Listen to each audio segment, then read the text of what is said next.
আপনার কি অবস্থা তা বলতে পারবো না, তবে 1000 সাবস্ক্রাইবার গেইন করা আমার জন্য একটি এন্ডলেস ব্যাটেলের মতো ছিল। আর এখানে আমি একা নই, এটা ইউটিউবারদের জন্য সম্ভবত সবচেয়ে বড় মাইলস্টোন এবং সবচেয়ে ফ্রাস্ট্রেটিং ব্যাপারগুলোর একটি।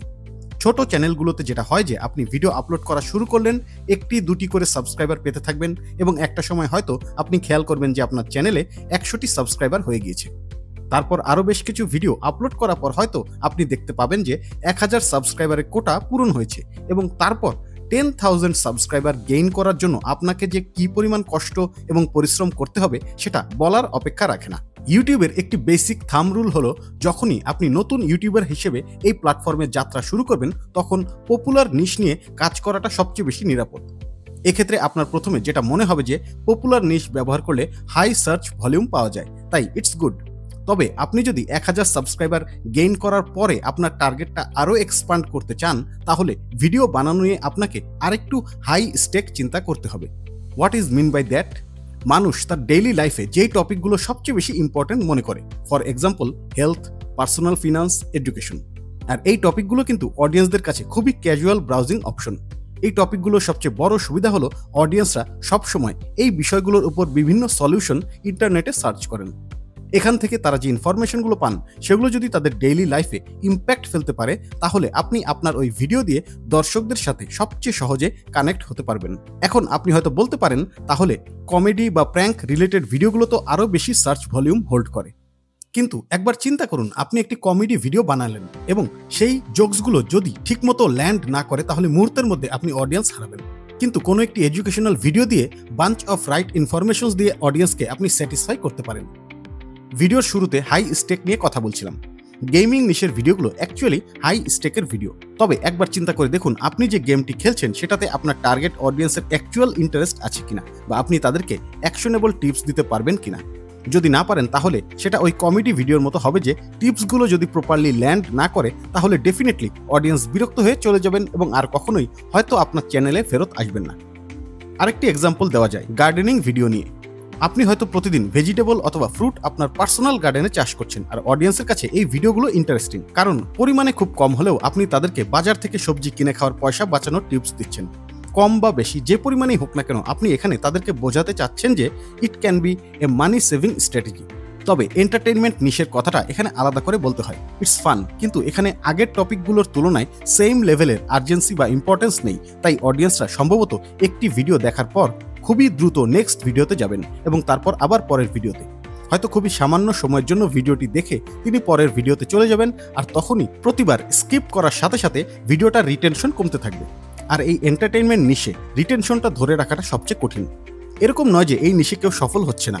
আপনি অনেক উদাহরণ আনতে পারবেন বড় বড় ইউটিউবাররা যারা এন্টারটেইনমেন্ট নিয়ে ভিডিও বানিয়ে আজকে চূড়ান্ত রকমের সফল হয়েছেন। তবে একবার ভেবে দেখুন আপনার ভিডিওর প্রোডাকশন বাজেট আর তারটার মধ্যে ডিফারেন্সটা কতটা বেশি। তাই চ্যানেল তৈরি করার শুরুতে পপুলার নিশ যদি বেছে নিতে চান তাহলে অবশ্যই এই ব্যাপারগুলো আপনাকে চিন্তা করতে হবে। আপনি কি কখনো কিডস রিলেটেড চ্যানেলের ভিডিওগুলো দেখেছেন? ভিডিওগুলো দেখে হয়তো আপনার মনে হবে অ্যাকচুয়ালি ছোট বাচ্চাদের টার্গেট করে হয়তো ভিডিওগুলো তৈরি করা হয়েছে।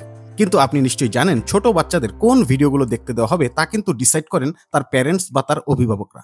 তাই মজার ব্যাপার হলো কিডস চ্যানেলগুলোর অ্যাকচুয়াল টার্গেট অডিয়েন্স কিন্তু বাচ্চারা নয়, তাদের অভিভাবকরা। আপনি যদি ইউটিউবে চ্যানেলগুলোর র্যাঙ্কিং দেখেন তাহলে শুরুতেই অনেকগুলো কিডস চ্যানেল দেখতে পাবেন। ফর এক্সাম্পল এই চ্যানেলটা একবার দেখুন। সে তার চ্যানেলের আলটিমেট টার্গেট অডিয়েন্স করেছেন বাচ্চাদের বাবা মাকে। তাদের ভ্যালু এবং ইমোশনকে সবসময় ভিডিওগুলোতে পারফেক্টলি অর্গানাইজ ভাবে দেখানো হয়েছে। অবভিয়াসলি যখন কোনো প্যারেন্টস এই ভিডিওগুলো কিছুটা সময়ের জন্য হলেও দেখবেন, তখন তার বাচ্চাদের সে এই ভিডিওগুলো দেখতে দিবেন। বুঝতেই পাচ্ছেন এই চ্যানেলের টার্গেট অডিয়েন্স নির্ধারণ করার ক্ষেত্রে তিনি কতটা দক্ষতা দেখাতে পেরেছেন।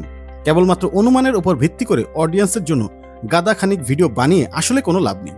আপনাকে তার প্রবলেম, অবস্ট্যাকলস, ইন্টারেস্ট এবং হবিজ সম্পর্কে জানতে হবে এবং সেই অনুযায়ী ভিডিও বানাতে হবে। তাদের নলেজ গ্যাপটা কি এবং সেটা ফিল আপ করার জন্য আপনার ভিডিওটা কাজে লাগছে কিনা সেটা সবচেয়ে আগে দেখবেন।